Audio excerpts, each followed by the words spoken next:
everyone, this is Shelly from Hodgepodge Hoosiers. Today we're going to talk about salt.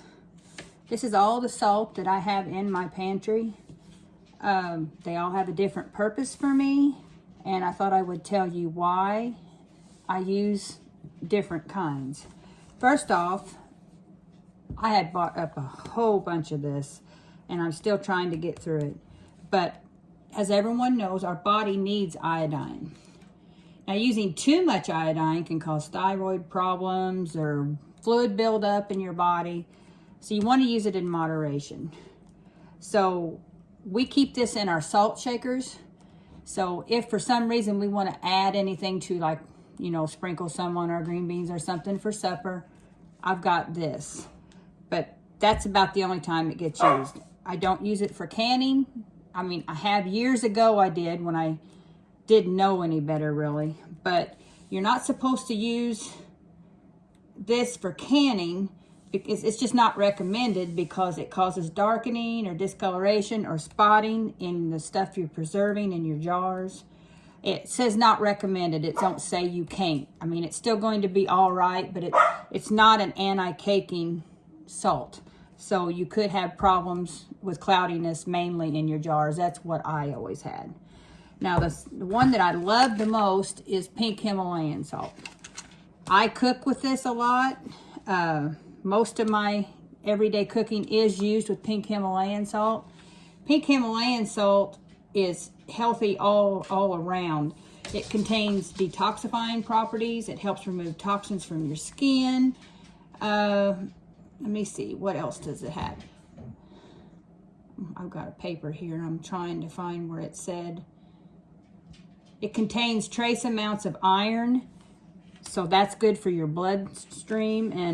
But I use this a lot. Now, this is mainly what I use for canning. I'll put this in my green beans when I pressure can, or my potatoes. Anything that's going to need salt, I use pink Himalayan salt. You can also put this in your bath water if you need a good soak. It's very healthy for that.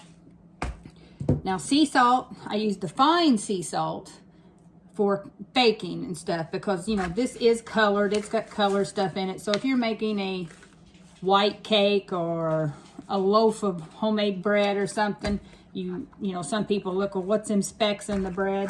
So I use sea salt for when I do my baking, you know, just because you don't want the color in it.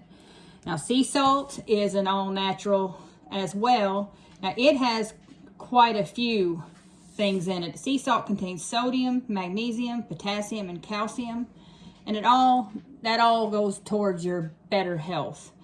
It's an excellent source for electrolytes. It's been known to prevent muscle cramps.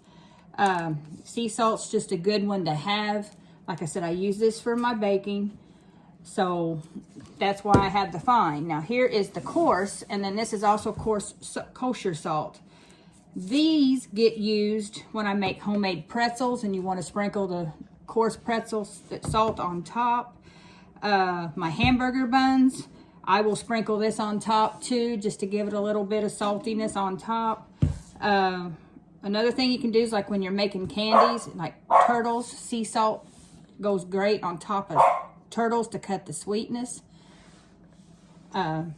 So that's what these get used for. So, and you also can buy other things. Redmond sea salt is a good one, or Redmond real salt, I should say. I can't access that real easy in my area. These here I can buy from my local retailers. So this is what I keep. I've got a big bucket in my pantry, and I just put these smaller vessels in my buckets, so I can just grab one out when I need it. If I'm ever in a situation, if I could ever get to an Amish store or anything, and I can find a 10 or 20 pound bag of salt, I would get it because salt does not go bad, and it's just something to always have. Salt's got multi-purposes to it. When you got mouth sores, something we do, we gargle with salt water. But like I said, you don't want to use too much iodized salt because too much iodine can be bad for you. That's why it's just in our salt shakers. So on the occasion that we need to put something on our supper, we don't think something got salted enough, we do this, because actually most foods probably does have a trace of iodine in it. So you're not going to have to really worry that you're not going to get any iodine daily. But that's just the way we know that, yeah, we are going to get some iodine. But I do like all these others. Mainly canning. This can be canning. This goes on top of things because it's the coarse stuff. And yeah, that's why I have 5 different kinds of salt. When this gets done, when I get done going through all of these, because something I didn't know until recently, most iodized salt gets heated up to 1200 degrees. So anything that was in it healthy is stripped. And then they'll add back in sodium and iodine. And I'm not really crazy about that. I didn't know that till just really recently. Because I thought, well, it was salt and iodine was all that was in it.